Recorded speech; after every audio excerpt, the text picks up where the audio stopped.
श्री कृष्ण का उपदेश है कि दुख कोई दंड नहीं बल्कि एक अवसर है। अवसर यह जानने का कि तुम भीतर से कितने मजबूत हो सकते हो। दुख के समय मनुष्य अकेला नहीं गिरता, उसकी सोच, उसका आत्मविश्वास, उसका विश्वास सब गिर जाते हैं। और इसलिए कृष्ण कहते हैं कि दुख से भागना नहीं, उसे समझना और उससे ऊपर उठना ही सच्चा जीवन है। जैसे अर्जुन युद्ध भूमि में खड़ा था, मन टूटा हुआ, शरीर कांपता हुआ, निर्णय लेने की शक्ति समाप्त, वह भागना चाहता था। उसी क्षण श्री कृष्ण ने समझाया कि भागने से न तो सत्य बदलता है और न ही समस्या मिटती है। जो कर्तव्य से भागता है वह अपने ही जीवन से भाग रहा होता है। कृष्ण ने कहा, दुख से घबराओ मत, दुख तो तुम्हें मजबूत बनाने आया है, तुम्हें तुम्हारी सीमा से बाहर ले जाने आया है। कृष्ण के अनुसार दुख 3 बातें सिखाता है। पहली, आत्मबल। जब मनुष्य टूटता है तभी वह अपनी शक्ति को पहचानता है। दुख मनुष्य को उसकी असली क्षमता दिखाता है। दूसरी, वैराग्य। दुख हमें यह समझाता है कि बाहरी दुनिया पर हमारा कोई नियंत्रण नहीं, इसलिए हमें अपने भीतर शांति बनानी होगी। तीसरी, कर्म। भागने वाला व्यक्ति समाधान खोजता ही नहीं, पर सामना करने वाला व्यक्ति समाधान पैदा करता है। संकट वही जीतता है जो कदम बढ़ाता है। कृष्ण यह बताते हैं कि जीवन में हर दुख एक संदेश लेकर आता है। अगर तुम कमजोर हो तो तुम्हें मजबूत बनाना, अगर तुम भ्रमित हो तो तुम्हें स्थिर बनाना, अगर तुम भटक गए हो तो तुम्हें सही मार्ग पर लाना। दुख से भागना मतलब उस शक्ति को ठुकरा देना जो भगवान तुम्हें दे रहे हैं। जो भागता है वह डर को अपनी आदत बना लेता है, जो लड़ता है वह साहस को अपनी पहचान बना लेता है। जब तुम्हारे जीवन में कोई संकट आए तो अपने मन में कृष्ण की यही वाणी जगाओ, तुम्हारा जन्म युद्ध भूमि से भागने के लिए नहीं हुआ, तुम जन्मे हो संघर्ष करके विजयी होने के लिए। तुम्हारा न्याय, तुम्हारा सत्य, तुम्हारा कर्तव्य, यही तुम्हारी ढाल है। दुख से मत डरो, यह तुम्हारे भीतर छिपी ताकत को जगाने आया है। कृष्ण यह भी कहते हैं कि दुख केवल तब कठिन लगता है जब तुम उसे अपना विरोधी मान लेते हो। दुख को गुरु मानो। गुरु कभी नुकसान नहीं करता, हमेशा आगे बढ़ाता है। दुख तुम्हें तपाकर सोने की तरह शुद्ध करता है और वही व्यक्ति अंत में चमकता है जो तप कर निकला है। याद रखो, भागना अस्थाई शांति देता है, लेकिन सामना करना स्थायी विजय देता है। इसलिए आज से निर्णय लो, जो भी दर्द आएगा उसे स्वीकार करोगे, जो भी समस्या आएगी उसे हल करोगे, जो भी संघर्ष आएगा उससे सीखकर और मजबूत बनोगे। क्योंकि यही श्री कृष्ण का उपदेश है। मत भागो अपने दुखों से, लड़ना सीखो, उठना सीखो, चलना सीखो। जब तुम खुद को जीत जाते हो तब दुनिया तुम्हें कभी नहीं हरा सकती। जब कृष्ण कहते हैं कि दुख से भागो मत, लड़ना सीखो, तो इसका अर्थ केवल शारीरिक संघर्ष नहीं होता, यह जीवन के हर क्षेत्र के संघर्ष से जुड़ा है। चाहे मन का दुख हो, रिश्तों का दर्द हो, करियर की असफलता हो या जीवन की उलझन, कृष्ण के अनुसार हर दुख का सामना ज्ञान और धैर्य से किया जाना चाहिए। इसे समझने के लिए कुछ गहरे जीवन उदाहरण देखो। पहला उदाहरण, एक किसान कई महीनों तक मेहनत करता है, पर अचानक तेज बारिश उसकी फसल खराब कर देती है। यह दुख बेहद बड़ा है, लेकिन किसान अगर भागने लगे, खेती छोड़ दे, खुद को कोसे, तो भोजन भी नहीं मिलेगा और भविष्य भी अंधकारमय हो जाएगा। श्री कृष्ण कहते हैं कि ऐसे दुख जीवन को तोड़ने नहीं, बनाकर आगे बढ़ाने आते हैं। किसान सीख लेता है कि अगली बार बुवाई का समय बदलना होगा, खेत की सुरक्षा अलग ढंग से करनी होगी और वैकल्पिक पैदावार भी रखनी होगी। अर्थात दुख ने उसके ज्ञान को बड़ा कर दिया। कृष्ण का संदेश है कि जहां दुख होता है वहीं सुधार और विकास के बीज भी छुपे होते हैं। दूसरा उदाहरण, एक विद्यार्थी बहुत मेहनत करता है, पर परीक्षा का परिणाम उसके अनुसार नहीं आता। वह हताश होकर पढ़ाई छोड़ने की सोचता है। यह भागने की मनोवृत्ति है। कृष्ण अर्जुन को समझाते हैं कि परिणाम तुम्हारे अधिकार में नहीं, पर प्रयास तुम्हारे पूर्ण नियंत्रण में है।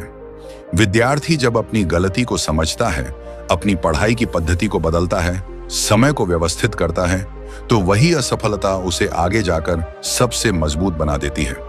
दुख ने उसकी दिशा बदली, दृष्टि बदली और चरित्र भी संवार दिया।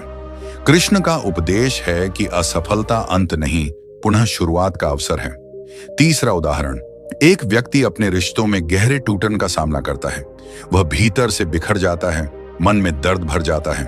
वह सोचता है कि लोगों से दूरी बना ले, नया रिश्ता न बनाए, किसी पर विश्वास न करे। यह भी भागने का तरीका है। कृष्ण बताते हैं कि जब दुख रिश्तों से आता है तो उसका सामना मन के ज्ञान से होता है। दुख बताता है कि तुमने किस पर कितना निर्भर होकर अपनी खुशी टिका दी थी। जब व्यक्ति खुद को संभाल कर अपनी आंतरिक शांति को पुनः स्थापित करके नए दृष्टिकोण से रिश्तों को देखता है, तभी विकास होता है। कृष्ण का संदेश है कि जो तुमसे दूर चला जाए वह तुम्हारे मार्ग से बोझ हटाकर तुम्हें तुम्हारी असली दिशा दिखाता है। चौथा उदाहरण, महाभारत में अर्जुन युद्ध भूमि से भागना चाहता था क्योंकि उसे अपने ही अपनों के विरुद्ध खड़ा होना था। लेकिन कृष्ण ने कहा कि भागना समाधान नहीं, कर्तव्य पालन ही समाधान है। यह उदाहरण दिखाता है कि कभी कभी दुख हमें ऐसी स्थिति में ले आता है जहां हमें अपने भीतर की कमजोरी दिखती है। कृष्ण अर्जुन को यह समझाते हैं कि जीवन में जो भी कठिन समय आता है वह केवल तुम्हें मजबूत करने, तुम्हें तुम्हारी असली क्षमता तक ले जाने के लिए आता है। अर्जुन जब उठता है, धनुष उठाता है, निर्णय लेता है, तब उसकी चेतना ही बदल जाती है। कृष्ण का ज्ञान उसे दिशा देता है और वह जीवन की सबसे बड़ी लड़ाई जीत लेता है। निष्कर्ष, कृष्ण कहते हैं कि दुनिया में कोई भी दुख तुम्हें हराने नहीं आता। दुख केवल तुम्हारे भीतर छिपी शक्ति को बाहर निकालने आता है। दुख बताता है कि तुम अभी कहां हो और तुम कहां तक जा सकते हो। अगर तुम भागते हो तो तुम वहीं रह जाते हो जो आज हो। अगर तुम लड़ते हो तो तुम वह बन जाते हो जो बनने की क्षमता भगवान ने तुम्हारे भीतर रखी है। दुख से मत भागो, उसके साथ बैठकर उसे समझो, अपने कर्म से उसे बदलो और अपने आत्मबल से उसे जीत लो। दुख से लड़ने की शक्ति केवल बाहरी साहस से नहीं आती, यह आती है भीतर की उस स्थिरता से जिसे श्री कृष्ण अंतर्मन की शांति कहते हैं। कृष्ण समझाते हैं कि जब मन स्थिर होता है तब दुख छोटा हो जाता है, और जब मन अस्थिर होता है तब छोटा दुख भी पहाड़ बन जाता है। इसलिए दुख से हारने वाले और दुख पर विजय पाने वाले में अंतर मन की स्थिरता का होता है। इसे समझने के लिए और गहराई से कुछ विस्तृत जीवन उदाहरण देखते हैं। पहला उदाहरण, एक युवा अपने करियर के लिए लगातार कोशिश कर रहा है। वह इंटरव्यू देता है, रिज्यूमे भेजता है, तैयारी करता है, पर बार बार अस्वीकार किया जाता है। धीरे धीरे उसके भीतर निराशा का बीज उगने लगता है। वह सोचता है कि शायद उसकी मेहनत व्यर्थ है, शायद उसकी क्षमता कम है। वह भागने का मन बनाता है, पर यहीं श्री कृष्ण का संदेश स्पष्ट होता है। कृष्ण कहते हैं कि तुम्हें अपने कर्म का अधिकार है, फल का नहीं। युवा जब यह समझता है तब वह एक नए दृष्टिकोण से प्रयास करता है। वह अपनी कमजोरियां पहचानता है, अपनी बात रखने की कला सुधारता है, अपनी योग्यता को निखारता है। कुछ महीनों के बाद वही युवा एक बेहतर अवसर पाता है जो उसने पहले कभी सोचा भी नहीं था। दुख ने उसे रुका नहीं, बल्कि सही दिशा में मोड़ा। दूसरा उदाहरण, एक लड़की अपने सपनों को पूरा करने के लिए घर से दूर पड़ती है। पारिवारिक समस्याएं, अकेलापन, आर्थिक कठिनाइयां उसे एक समय पर इतना तोड़ती हैं कि वह सोचती है सब छोड़कर घर वापस चली जाए। दुख उसे पीछे धकेलने की कोशिश करता है। कृष्ण कहते हैं कि दुनिया का कोई भी दुख तुम्हें रोक नहीं सकता यदि तुम्हारी इच्छा दृढ़ है। लड़की जब भीतर से हिम्मत जुटाती है, छोटे छोटे कदम बढ़ाती है, हर दिन थोड़ा थोड़ा संघर्ष करती है, तो वही कठिनाइयां उसे उस स्तर तक मजबूत बना देती हैं जहां आगे जाकर कोई भी तूफान उसे हिला नहीं पाता। दुख उसके चरित्र का निर्माण करता है। तीसरा उदाहरण, एक व्यक्ति व्यापार में बड़ा नुकसान झेलता है। परिवार, समाज सब उसे दोष देते हैं। वह भीतर से टूट जाता है और सोचता है कि शायद जीवन अब समाप्त हो गया। कृष्ण कहते हैं कि सबसे गहरे अंधकार में ही तुम्हें अपनी सबसे शक्तिशाली रोशनी मिलती है। व्यक्ति दुख से भागने की जगह बैठकर समझता है कि गलती कहां हुई, किस स्थान पर विवेक कम पड़ा। वह अनुभव से सीखता है, नई रणनीति बनाता है, जोखिमों को समझता है और फिर से शुरुआत करता है। कुछ समय बाद उसका नया व्यापार पहले से अधिक सफल हो जाता है। दुख ने उसे गिराया नहीं, बुद्धिमान बना दिया। चौथा उदाहरण, महाभारत में भीम अपने जीवन के सबसे कठिन दौर में था, जब वह जंगल में था, अपमानित था, अपनों से दूर था। भीम चाहता तो इस दुख से भाग सकता था, अपने मन में घृणा भर सकता था, अपने साहस को खत्म कर सकता था। पर कृष्ण का ज्ञान यही था कि दुख मनुष्य को उत्कृष्ट बनाता है यदि वह उसे गुरु की तरह स्वीकार ले। भीम ने अपने दुख का उपयोग शक्ति में बदल दिया। उसने कठिन परिश्रम, तप और साधना का मार्ग अपनाया। और वही भीम आगे चलकर सबसे कठिन युद्धों का प्रमुख विजेता बना। दुख ने उसकी क्षमता को उजागर किया। निष्कर्ष कृष्ण का संदेश स्पष्ट है कि दुख केवल वही हराता है जो अपने मन को कमजोर कर देता है, जो मन को स्थिर कर लेता है, जो स्थिति को स्वीकार कर कर्म का मार्ग चुनता है, वह दुख को भी अपनी प्रगति का साधन बना लेता है। दुख तुम्हें रोकने नहीं आता, तुम्हें ऊंचा उठाने आता है। दुख तुम्हें तोड़ने नहीं आता, तुम्हें तुम्हारी शक्ति का परिचय कराने आता है। दुख तुम्हारे जीवन को अंधकारमय करने नहीं आता, तुम्हारे भीतर प्रकाश खोजने आता है। इसलिए श्री कृष्ण का उपदेश आज भी उतना ही सत्य है। मत भागो अपने दुखों से, उन्हें समझो, स्वीकार करो और कर्म के द्वारा उनसे ऊपर उठो। जो दुख से नहीं डरता, जीवन अंततः उसी के आगे झुकता है। श्री कृष्ण कहते हैं कि दुख तब कठिन लगता है जब मनुष्य उसे अपना शत्रु मान लेता है, पर जो व्यक्ति दुख की जड़ को समझ लेता है वह उससे मुक्त हो जाता है। कृष्ण बताते हैं कि दुख का मूल कारण अज्ञान, अपेक्षा और आसक्ति है।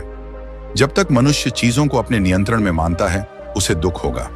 जब तक वह परिणामों से खुद को जोड़कर रखता है, उसे पीड़ा मिलेगी। और जब तक वह बाहरी दुनिया से अत्यधिक उम्मीदें रखता है, वह हर मोड़ पर टूटेगा। इसी बात को और गहराई से समझने के लिए कुछ विस्तृत जीवन उदाहरण देखते हैं। पहला उदाहरण, अपेक्षा और दुख का संबंध। एक व्यक्ति अपने मित्रों, परिवार वालों और सहकर्मियों से यह उम्मीद रखता है कि वे हमेशा उसकी भावनाओं को समझेंगे। जब कोई उसकी उम्मीद के अनुसार व्यवहार नहीं करता, वह दुखी हो जाता है। यह दुख बाहर से नहीं आया, यह उसकी अपेक्षा से पैदा हुआ। कृष्ण कहते हैं कि अपेक्षा जितनी छोटी होगी, दुख उतना ही कम होगा। व्यक्ति जब समझता है कि हर इंसान अपनी समझ, अपनी परिस्थिति और अपनी मानसिक अवस्था के अनुसार व्यवहार करता है, तब उसका दुख हल्का हो जाता है। वह जान लेता है कि दूसरों के व्यवहार पर उसका अधिकार नहीं, लेकिन अपनी प्रतिक्रिया पर पूर्ण अधिकार है। दुख का सामना यहीं से आसान होने लगता है। दूसरा उदाहरण, आसक्ति और टूटन। एक माता पिता अपने बच्चे को लेकर अत्यधिक चिंता में रहते हैं। हर छोटी बात में उम्मीद करते हैं कि बच्चा उनकी बात मानेगा, उनके अनुसार ही चलेगा। पर जब बच्चा अपनी इच्छा से निर्णय लेता है, माता पिता भीतर से टूट जाते हैं। यह टूटन प्रेम से नहीं, आसक्ति से आती है। कृष्ण कहते हैं कि प्रेम स्वतंत्रता देता है और आसक्ति गुलामी पैदा करती है। जब माता पिता आसक्ति छोड़कर प्रेम की दृष्टि से देखते हैं, तब वे समझ पाते हैं कि बच्चा अपना जीवन जी रहा है और हर आत्मा अपनी गति से आगे बढ़ती है। उनका दुख कम हो जाता है और मन में शांति आती है। तीसरा उदाहरण, दुख को चुनौती की तरह स्वीकार करना। एक व्यक्ति अपनी नौकरी खो देता है। पहले पहल उसे लगता है कि जीवन रुक गया है, पर जब वह बैठकर सोचता है, उसे एहसास होता है कि वह कई वर्षों से वही काम कर रहा था जिसे वह पसंद भी नहीं करता था। नौकरी खोना उसके लिए दुख जरूर था, पर यह दुख उसे एक नई दिशा देने आया था। वह अपनी पसंद का क्षेत्र चुनता है, कौशल सीखता है और कुछ महीनों में वह उस काम में संतुष्टि भी पाता है और सफलता भी। कृष्ण कहते हैं कि जब जीवन तुमसे कुछ छीनता है, तो यह संकेत होता है कि तुम्हें उससे बेहतर कुछ मिलना है। दुख अक्सर आगे बढ़ने का द्वार होता है। चौथा उदाहरण, मन को स्थिर करना और दुख पर विजय। कई लोग छोटी छोटी बातों से दुखी हो जाते हैं। मौसम खराब हो जाए, लोग पहचान न दें, परिस्थिति अनुकूल न हो, थोड़ी सी परेशानी आ जाए, बस मन डगमगा जाता है। कृष्ण कहते हैं कि मन को स्थिर करो। जैसे महासागर में लहरें उठती हैं, पर महासागर की गहराई शांत रहती है, वैसे ही जीवन में उतार चढ़ाव आते रहेंगे। पर यदि मन भीतर से शांत हो जाए, तो कोई भी दुख स्थायी नहीं रहता। स्थिर मन वाला व्यक्ति छोटी बातों से नहीं टूटता, बड़ी मुश्किलें भी उसे हिला नहीं पाती। वह दुख को समझता है, उसे स्वीकार करता है और अपनी बुद्धि से उसका समाधान खोज लेता है। निष्कर्ष, कृष्ण का अंतिम संदेश यही है कि दुख तुम्हें रोकने नहीं आया, तुम्हें जागृत करने आया है। दुख यह दिखाने आया है कि तुम्हारा मन अभी भी आसक्ति, अपेक्षा और अज्ञान में उलझा है। जब तुम अपने भीतर की समझ, ज्ञान और स्थिरता को जगाओगे, तब दुख तुम्हारे जीवन से डरने लगेगा। इसलिए कृष्ण का उपदेश आज भी मार्गदर्शन देता है। दुख से भागना समाधान नहीं, दुख को समझना, स्वीकारना और उससे सीखना ही समाधान है। यही वह मार्ग है जहां दुख तुम्हारा शत्रु नहीं, बल्कि विकास का साधन बन जाता है। श्री कृष्ण समझाते हैं कि दुख केवल तब भारी लगता है जब मनुष्य अपने भीतर की क्षमता को पहचान नहीं पाता। जिस क्षण व्यक्ति समझ ले कि दुख उसे रोकने नहीं बल्कि उसके भीतर की सुप्त ऊर्जा को जागृत करने आया है, उसी क्षण दुख उसका शत्रु नहीं, साधना बन जाता है। कृष्ण कहते हैं कि दुख व्यक्ति के 3 स्तर को बदलता है, विचार, दृष्टि, व्यवहार, और जब ये 3 बदलते हैं तब मनुष्य का पूरा जीवन बदल जाता है। इसे और स्पष्ट करने के लिए कुछ गहरे जीवन उदाहरण देखते हैं। पहला उदाहरण, जब दुख विचार बदलता है। एक लड़का हमेशा सोचता था कि आराम ही जीवन है। वह कभी जोखिम नहीं लेता, मेहनत से बचता, नई चीजें सीखने से डरता। एक दिन अचानक उसे एक बड़ी जिम्मेदारी मिलती है। घर की आर्थिक स्थिति बिगड़ जाती है और उसे परिवार संभालना पड़ता है। पहले वह घबराता है, पर धीरे धीरे यह दुख उसके विचारों को बदलने लगता है। अब वह समझता है कि जीवन आराम से नहीं बल्कि जिम्मेदारी और कर्म से चलता है। कृष्ण कहते हैं कि दुख अक्सर आलस को तोड़कर कर्म की ओर धकेलता है। वह दुख ही था जिसने उसके विचारों में स्पष्टता पैदा की और उसे परिपक्व बनाया। दूसरा उदाहरण, जब दुख दृष्टि बदल देता है। एक लड़की को हमेशा लगता था कि उसकी जिंदगी दूसरों से कठिन है। वह छोटी छोटी समस्याओं में भी उलझ जाती थी। एक दिन उसके सामने ऐसी स्थिति आती है जहां उसे किसी ऐसे व्यक्ति से मिलना पड़ता है जिसकी जिंदगी उसे कहीं ज्यादा कठिन है। उसके परिवार की हालत खराब, स्वास्थ्य संकट, आर्थिक दिक्कतें, सब कुछ उसके मुकाबले कई गुना ज्यादा। जब लड़की उससे बातचीत करती है, उसकी दृष्टि बदल जाती है। अब उसे समझ आता है कि उसकी समस्याएं उतनी बड़ी नहीं थीं जितनी वह सोचती थी। कृष्ण कहते हैं कि दुख दृष्टि को विस्तृत करता है और जो व्यक्ति दुनिया को बड़े नजरिए से देखने लगता है, उसका दुख हल्का हो जाता है। तीसरा उदाहरण, दुख व्यवहार को निखारता है। एक व्यक्ति गुस्से वाला था, छोटी बातों पर भड़क जाता, रिश्ते बिगाड़ लेता, वातावरण तनावपूर्ण बना देता। एक दिन उसके इसी व्यवहार से उसके कुछ प्रिय लोग उससे दूर हो जाते हैं। यह दुख उसे अंदर से हिला देता है। वह पहली बार बैठकर सोचता है कि उसके व्यवहार ने ही उसकी हानि की है। धीरे धीरे वह अपने गुस्से को समझता है, उसे नियंत्रित करना सीखता है, लोगों से संवाद करना सीखता है। कुछ महीनों बाद वही व्यक्ति पहले से अधिक धैर्यवान और स्थिर हो जाता है। कृष्ण कहते हैं कि दुख व्यक्ति को उसके व्यवहार की गलतियों से परिचित कराकर उसे सुधारने का अवसर देता है। अगर दुख न होता तो वह कभी बदलता ही नहीं। चौथा उदाहरण, दुख से चरित्र का निर्माण। महाभारत में युधिष्ठिर को जुए में हारने के बाद अपमान, वनवास और कठिन परिस्थितियों का सामना करना पड़ा। यह दुख बहुत बड़ा था, पर इस दुख ने उसके चरित्र को पहले से 1000 गुना सुदृढ़ बना दिया। वनवास में उसने धैर्य, साधना, विनम्रता और निर्णय क्षमता को विकसित किया। यही गुण आगे चलकर उन्हें धर्मराज बनाते हैं। कृष्ण का संदेश यही है कि दुख चरित्र निर्माण की भट्टी है। जो उसमें तप जाता है वह चमकता है, जिसे दुख कभी नहीं मिला वह मजबूत नहीं बन पाता। निष्कर्ष, कृष्ण कहते हैं कि दुख वह साधन है जिसके माध्यम से भगवान तुम्हें तुम्हारे अगले स्तर तक पहुंचाते हैं। दुख तुम्हारे भीतर संकल्प जगाता है, तुम्हें तुम्हारी कमजोरी दिखाता है, तुम्हें विवेक सिखाता है और तुम्हें वह शक्ति देता है जिसके बिना तुम आगे नहीं बढ़ सकते थे। इसीलिए दुख से डरने की जगह उसे समझो, उसके पीछे छिपे संदेश को पहचानो। जब तुम दुख को स्वीकार करोगे, उसका अर्थ खोजोगे और अपने कर्म को सही दिशा दोगे, तब दुख स्वयं ही तुम्हारे सामने छोटा हो जाएगा। यही श्री कृष्ण का गहरा उपदेश है कि दुख जीवन का अंत नहीं, तुम्हारी अगली यात्रा की शुरुआत है। श्री कृष्ण कहते हैं कि दुख बाहरी नहीं होता, दुख वह प्रतिक्रिया है जो हमारा मन परिस्थिति के प्रति देता है। इसलिए दुख को बदलने का पहला कदम परिस्थिति बदलना नहीं बल्कि मन की प्रतिक्रिया बदलना है। श्री कृष्ण का उपदेश यही बताता है कि बाहरी मुश्किलें कभी असली बाधा नहीं होती। असली बाधा हमारा डरा हुआ मन होता है। जैसे ही मन पर अधिकार स्थापित हो जाता है, प्रत्येक परिस्थिति एक साधारण चुनौती बन जाती है जिसे बुद्धि और धैर्य से जीता जा सकता है। तो दोस्तों, वीडियो पसंद आया तो वीडियो को लाइक और चैनल को सब्सक्राइब करके कमेंट में जय श्री कृष्णा जरूर लिखना।